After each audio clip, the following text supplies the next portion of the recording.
yang akan kamu dapatkan? Mungkin lebih ke pengetahuan mahasiswa tersebut karena sudah mengampu mata kuliah Islam dan lingkungan hidup tersebut. Oke, instrumennya apa nanti? Instrumen penelitiannya apa? Instrumen penelitiannya berupa angket kesadaran lingkungan dan wawancara. Angket, artinya instrumen utamanya instrumen non-tes. Baik, kisi-kisinya sudah ada, angketnya sudah ada, dan seterusnya. Sudah lengkap instrumennya? Sudah, Ibu. Sudah bisa share di sini? Bisa, Ibu. Udah siap belum filenya? Kalau belum nggak apa-apa, nanti disusulkan atau Japri WA ke Ibu ya. Iya, siap, Ibu. Gimana? Siap. Ada, Ibu, ada, Ibu. Yang pasti dari observasi, dari angket atau kuesioner tersebut, informasi apa yang akan kamu dapatkan? Yang nanti ditopang oleh hasil wawancara. Untuk angket.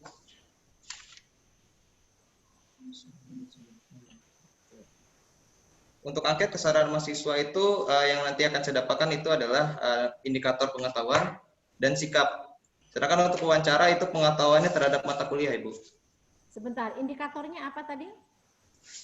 Indikator dari angketnya itu ada dua. Yang pertama pengetahuan dan sikap. Kalau indikator itu indikator dari variabel, bukan indikator dari angket. Kalau angket itu alatnya, instrumennya. Jadi indikator yang kamu ambil ini indikator apa? Yang kamu tuangkan dalam instrumenmu indikator apa?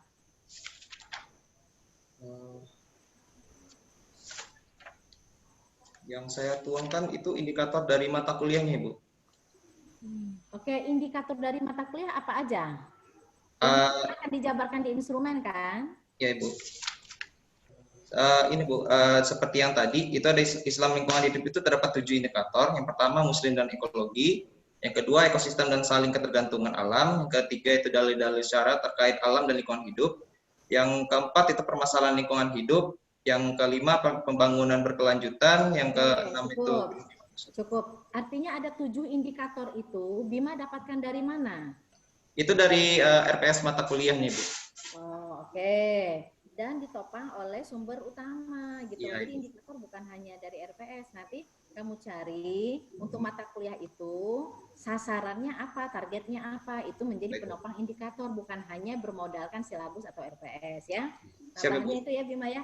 Baik, ya, untuk lebih efisiensi waktu di sini sudah ada pembahas utama kepada Bapak Freddy Ganda Putra. Dipersilakan Pak. Pak Freddy, Akbar, Pak Akbar. Pak Akbar, Ibu. Pak Akbar. Sorry, dipersilakan Bapak Akbar Handoko. Iya, matur suwun Ibu. Bismillahirrahmanirrahim. Assalamualaikum warahmatullahi wabarakatuh. Waalaikumsalam warahmatullahi wabarakatuh. Saya kepada ketua seminar, terima kasih atas waktunya. Kemudian tim seminar yang saya hormati dan Mas Bima. Ya, Bapak. Seminar juga ya, akhirnya kamu ya Mas ya. Alhamdulillah, Pak. Selamat Mas ya. Iya. Ya, Mas, ini saya ulang dulu ya, judulmu dulu ya. Dampak mata kuliah Islam dan lingkungan hidup terhadap aspek sikap kesadaran mahasiswa pendidikan biologi UIN Raden Intan Lampung. Benar seperti ini atau ada 1-2 kata yang tertinggal? Benar begini, Pak. Benar begini. Oke. Kalau benar begini, Mas, pertanyaan Bapak yang dimaksud kesadaran olehmu itu kesadaran apa? Ya juga. Saudara lingkungan. apa namanya, apa setiap mahasiswa itu saat kuliah tidak sadar gitu maksudmu? Iya. Nah, itu harus kamu persempit lagi. Yang kamu maksud itu kesadaran terhadap apa? Apakah peduli lingkungan, kesadaran sosial, atau kesadaran yang lainnya yang ingin kamu ukur ya, terserah. Yang penting kamu spesifikkan lagi biar enak kamu nanti nelitinya. Oke, kamu tadi bilang kesadaran peduli lingkungan, benar? Iya, Pak. Oke, kesadaran peduli lingkungan. Mas, kita banyak ngobrol saja ya, karena ini judulmu bagus sih untuk kedepannya mata kuliah ini, jadi kita obrolkan saja. Ada beberapa hal yang di dalam latar belakangmu itu sebenarnya banyak tidak adanya. Judulmu bagus, dampak mata kuliah Islam dan lingkungan hidup terhadap aspek sikap kesadaran peduli lingkungan. Mahasiswa pendidikan biologi UIN Raden Intan Lampung. Oke. Ada banyak hal yang harus kamu jabarkan di latar belakang. Yang pertama, Itu adalah Udah selesai. Udah ya. tujuan dari mata kuliah ini sendiri. Seperti apa yang disampaikan oleh Belum udah sampai di mana? ketua tadi. Tujuan dari mata kuliah ini apa yang tertuang di RPS. Kemudian capaian-capaiannya, capaian sikap yang diharapkan itu apa. Nah, dari capaian-capaian sikap itu yang sudah kamu uraikan, kan di mata kuliah harapan capaian itu.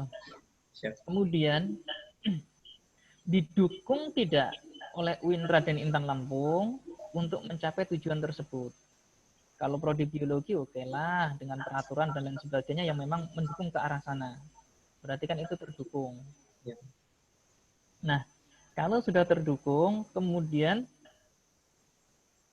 kamu saat tanyakan juga sama mahasiswa ya. Iya, Pak. Itu tentang aspek wawasan keislaman mereka. Aspek wawasan keislamannya bagaimana? Kenapa?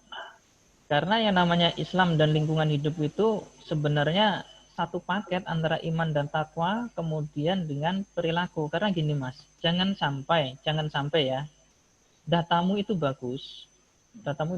Ini kayak Indonesia nih, semua orang teriaknya anti korupsi, bener nggak? Siap, iya Pak. Tapi kalau suruh praktek, 70% korupsi. Benar. Itu kenapa? Karena masih sampai tataran kognitif, pengetahuan. Benar nggak? Benar, Pak. Oke, berikutnya. Karena kamu orang biologi, saya gampang menceritakannya. Berikutnya, kamu lihat. Kenapa prodi biologi bersih? Apakah hanya karena Yale-nya saja? Tidak, Pak. Tidak kan? Tidak. Padahal kalian selalu berontak kalau suruh melepas sepatu, bukan? Ya, Pak. Benar. Nah, maksud Bapak, kamu cari aspek-aspek itu dalam mata kuliah tersebut, kemudian nanti di dalam latar belakang ini kamu uraikan, karena itu sebagai pijakan nanti untuk membuat instrumennya.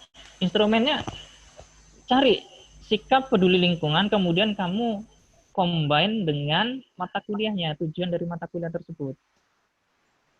Ya, itu kan kamu yang instrumennya itu masih sebaran mata kuliah. Kamu jadikan sebagai indikator angket. Ya enggak? Ya, Pak, sebagian, Pak.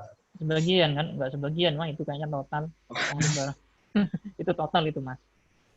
Kamu cari yang disebut dengan sikap peduli lingkungan seperti apa. Satu, kamu patok. Kemudian, kamu cari tugas manusia yang Allah ciptakan itu apa. Kemudian, hubungkan dengan mata kuliahnya yang ada di sini untuk menjabarkan indikator-indikator yang ada itu. Kaitkan dengan tujuan pembelajarannya. Baik, Pak. Ya, Baik, itu Pak. nanti ketemu. Oke, berikutnya Mas. Sebenarnya di latar belakangmu ini tidak terlalu sulit kalau kamu mau merenung, keliling Mas. Ini karena kamu lingkupnya UIN kan, keliling, se-UIN ini kamu kelilingi, kemudian kamu lihat, kamu renungkan, setelah itu cari beberapa hadis dan Al-Quran yang hubungannya dengan sikap peduli lingkungan. Itu sebagai batu pijakan. Cari hadis larangan untuk berlebih-lebihan. Cari hadis dan ayat Al-Quran larangan untuk merusak lingkungan dan dampaknya bagi lingkungan. Itu karena perilaku manusia yang berlebih-lebihan. Kemudian cari hadis bahwa setiap manusia itu akan dipertanggungjawabkan perilakunya. Itu hadis dan Al-Quran ya, ayat Al-Quran. Itu untuk bagian akhir mau penutup dari latar belakangmu. Kemudian cari hadis bahwa perintah Allah itu sebagai khalifah manusia itu. Ayat Al-Quran dan hadis yang menyatakan bahwa manusia itu diperintahkan sebagai khalifah. Yang namanya khalifah itu pengatur, bukan perusak. Pengatur, bukan perusak. Kemudian cari hadis juga, hadis dan ayat Al-Quran, bagaimana Allah membinasakan kaum sebelum manusia karena perilakunya yang merusak. Karena kamu ingin Islam dan lingkungan. Nah ini enaknya kita berdiri di UIN Raden Intan Lampung. Kita boleh mengaitkan sumber yang dari Al-Quran dan hadis, asalkan referensinya itu tidak bisa dibantah. Walaupun untuk masih banyak orang-orang dari luar sana mendebat kita. Itu tidak masalah, karena kita tujuannya adalah memang membumikan kepribadian mahasiswanya untuk sesuai dengan Islam dan lingkungan, gitu. Ya. Nah, berikutnya Mas, ini kamu kan ingin meneliti yang mahasiswa yang sudah melakukan mempelajari mata kuliah ini atau yang belum? Yang sudah, Pak.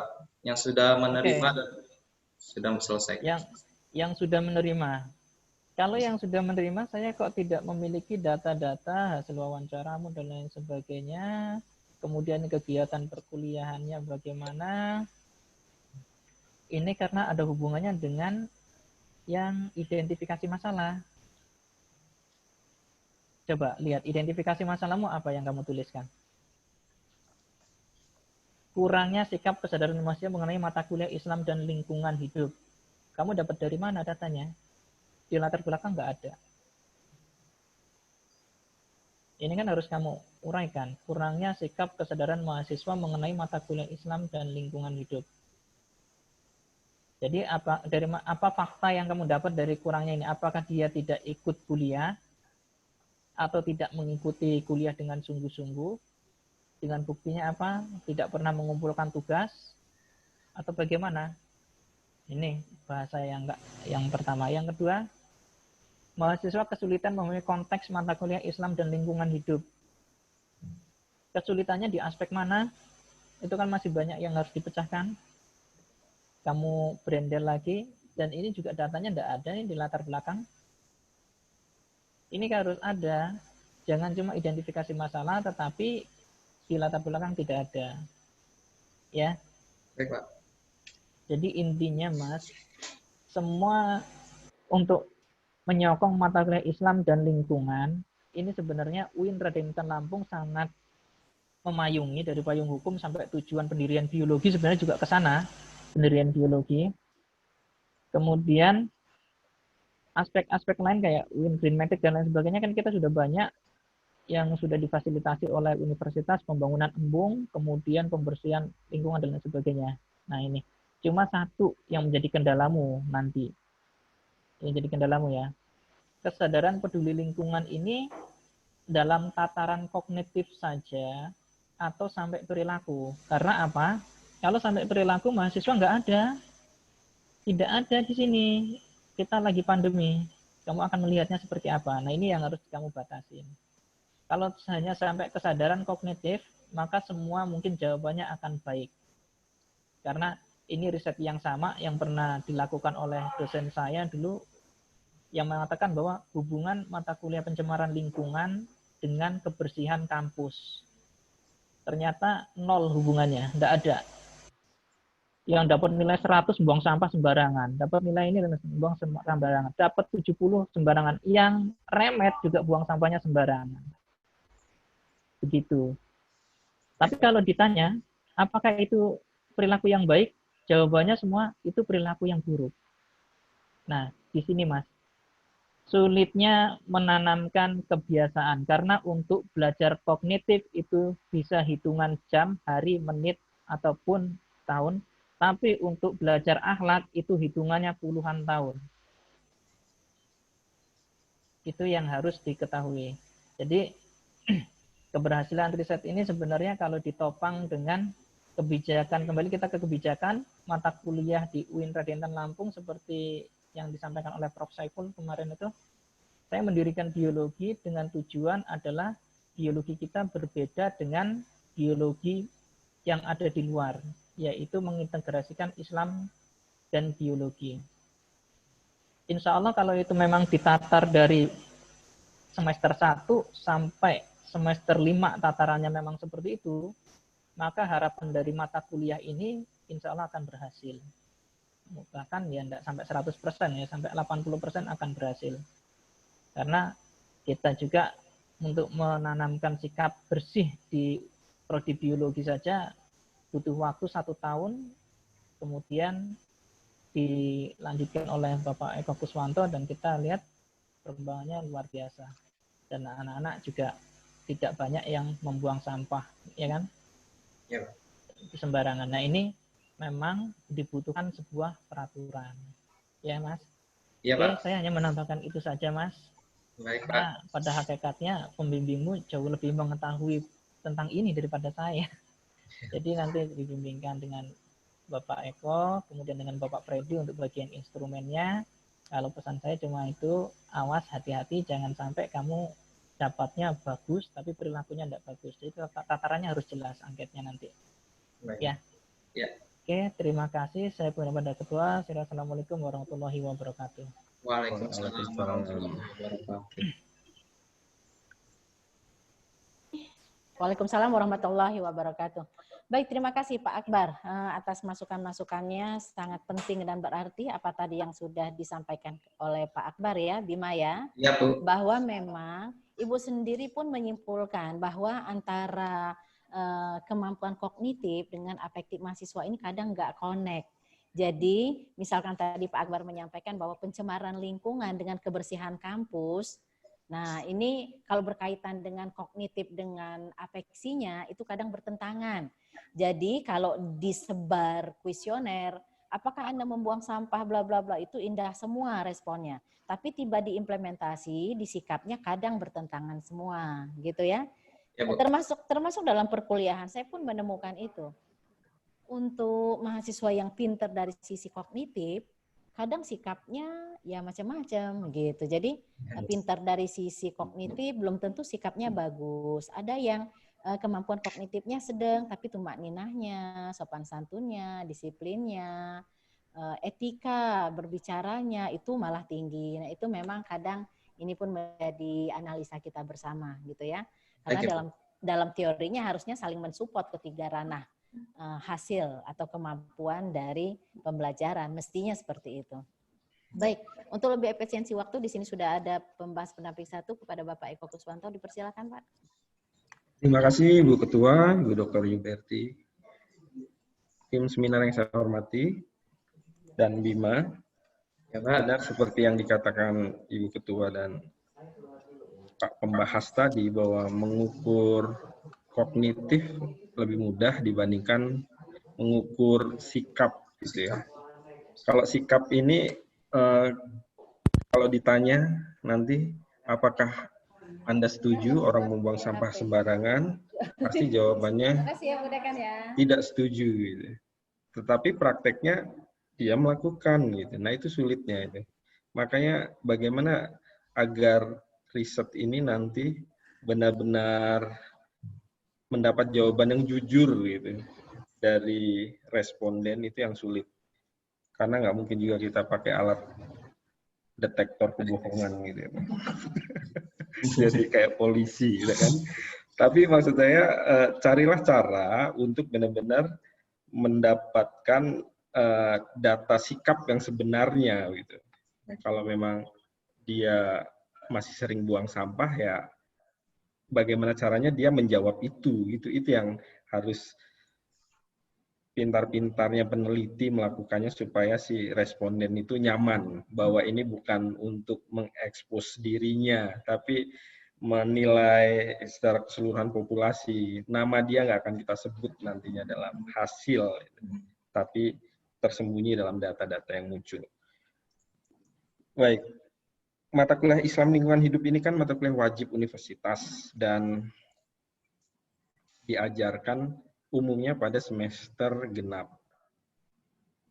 Kecuali di semester ganjil ada beberapa prodi atau konsentrasi yang menjalankan mata kuliah ini.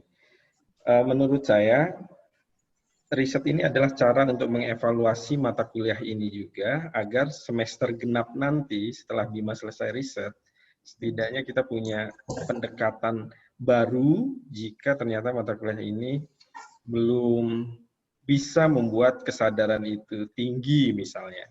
Tapi kalau kesadarannya nanti sudah tinggi dari hasil riset, ya berarti harus diteruskan. Karena problemnya itu kemarin BIM, mahasiswa yang akan diamati BIMA ini adalah mahasiswa yang kuliahnya hanya sebulan offline, sisanya daring. Jadi betul-betul nanti mereka akan seperti susah menjawabnya gitu karena tidak optimum lah interaksi dengan dosennya semester lalu saat mereka kuliah. Dan hasil yang BIMA dapatkan nanti kan hanya khusus mahasiswa pendidikan biologi, sementara mata kuliah ini adalah mata kuliah wajib. Inginnya nanti setelah ini memang di prodi lain, fakultas lain, se-UIN itu diamati juga dengan model yang kalau ini berhasil nanti diadopsi lebih luas. Saya pikir riset ini penting. Terima kasih dukungan Bapak Ibu tim seminar. BIMA harus kerja keras, nggak boleh hilang-hilang lagi. Siapa? Lebih cepat datanya terkumpul. Dari saya cukup sekian, Ibu Ketua. Terima kasih. Assalamualaikum warahmatullahi wabarakatuh. Waalaikumsalam warahmatullahi wabarakatuh. Waalaikumsalam warahmatullahi wabarakatuh. Terima kasih Pak Eko Kuswanto.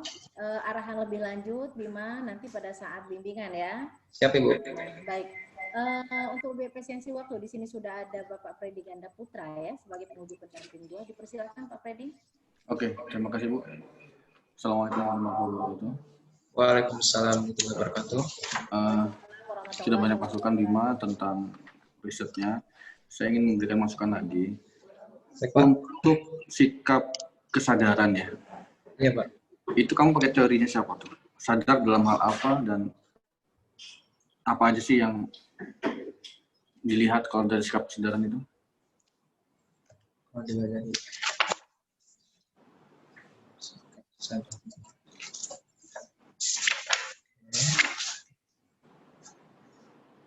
Tadi kan saya dengar sikap itu kamu punya 2 indikator ya. Apa yang pertama tadi, pengetahuan dan sikap pengetahuan dan sikap. Kesadaran. Oh, berarti kesadaran memiliki 2 indikator, pengetahuan. Iya, dan sikap. Nah, saya pengen melihat kesadaran yang dimaksud itu kesadaran seperti apa. Itu juga harus diperjelas. Oke lah, misalkan teorinya sedikit sekali Pak tentang kesadaran. Cari saja teori-teori yang berhubungan dengan kesadaran, nanti dimaksudkan lagi ke ini kesadaran dalam hal apa. Oh, kesadaran dalam hal lingkungan Pak.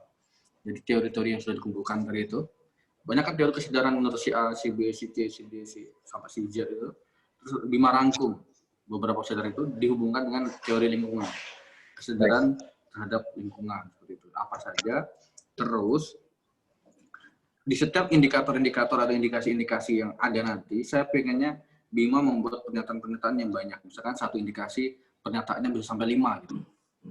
Nah, pernyataan 5 itu bisa jadi pernyataan pertama itu untuk yang sangat positif, misalkan poinnya kamu buat 5 misalkan. Nanti pernyataannya misalkan yang kedua sedikit agak negatif, yang ketiga sedang, yang sampai yang terakhir nanti yang benar-benar dia nggak apa ya, benar-benar nggak mau melakukan itu. Misalkan ada sampah ya saya tidak peduli, misalkan seperti itu. Atau nanti ada sampah saya terkadang dalam hati ingin mengambil, lah kan seperti itu. Jadi lebih dijabarkan lebih apa ya, lebih kompleks gitu ya. Biar nanti dari situ kan bisa terlihat tuh, karena nanti kalau jawabannya saya kalau ada sampah saya biarin, saya kalau ada sampah saya pungut, itu terlalu sederhana ya. Jadi kalau bisa tambahkan lagi misalkan sebenarnya mereka punya kesadaran ini tapi kan gitu, mungkin sampahnya kotor atau apa, kan itu banyak alasannya nanti yang bisa dipakai.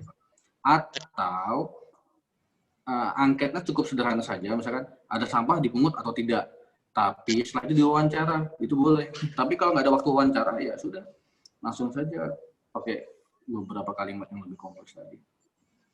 Baik Pak. Oke. Itu saja dari saya. Sepertinya Ibu Ketua, saya akhiri. Assalamualaikum warahmatullahi wabarakatuh. Waalaikumsalam warahmatullahi wabarakatuh. Bima Sapta, rasanya udah cukup jelas masukan-masukan dari tim ya. Jelas Bu. Jadi, kata kuncinya adalah memang lembaga kita memang sedang ada program itu, kemudian mohon sekali disupport oleh semua stakeholder yang ada di dalamnya, yaitu dosen, mahasiswa, semua gitu. Jadi salah satu peran Bima ya di sini gitu. Baik, Bu. Tapi tambahan-tambahan dari Pak Freddy tadi gitu ya. Ya, baik Bu. Iya, mantapkan lagi. Kemudian sekali lagi indikator dari variabel mah harus jelas, tidak hanya sekedar dari RPS atau silabus, tapi kamu cari ininya ya, untuk meyakinkan indikator-indikator dari variabel X-mu ya, atau mata kuliah tersebut. Bahkan tidak ada salahnya loh Bima, Ya, jangan menerima begitu saja. Kalau perlu ada masukan dari RPS dosen nggak apa-apa. Nggak apa-apa, itu yang kami butuhkan gitu ya. Karena memang sekarang bukan tim teaching. Kalaupun tim teaching kadang kontribusi masing-masing dosen juga kadang parsial, berdiri sendiri. Mohon sekali kalau ada sumber-sumber justru kamu merevisi, memperbaiki RPS, Bu. Ternyata indikator dari sini gini, perlu kita tambahkan, nggak apa-apa. Itu yang kami butuhkan. Salah satunya. Ya, baik, saya rasa cukup Bima Sapta, karena ini seminar proposal masih berupa arahan-arahan saja, gitu ya, bukan pertanggungjawaban yang gimana gitu. Jadi secara garis besar kesimpulannya judul melanjutkan, disupport oleh tim, kemudian mudah-mudahan ada arahan lebih lanjut dari para pembimbing. Saya rasa cukup. Ada tambahan lebih lanjut, Bu Nur Hidayah? Tidak, oke. Baik, karena ini 3-3, jadi kadang salah nama. Mudah-mudahan saya nggak salah nama di sini. Ini antara bahagia dengan derita, nggak tahu lagi para kader ya. Baik, pasti mudah-mudahan kita tetap sehat, tetap punya energi untuk melaksanakan apa yang harus kita lakukan sebagai bentuk tanggung jawab jurusan. Saya ucapkan terima kasih kepada tim atas kehadirannya. Pelaksanaan seminar proposal atas nama Bima Sapta Dinata kita cukupkan dan kita akhiri dengan bersama-sama mengucapkan lafadz hamdalah. Saya akhiri, wabillahi taufiq wal hidayah. Wassalamualaikum warahmatullahi wabarakatuh. Waalaikumsalam warahmatullahi wabarakatuh. Oke. Terima kasih Bu Yubeti. Sama-sama. Terima kasih.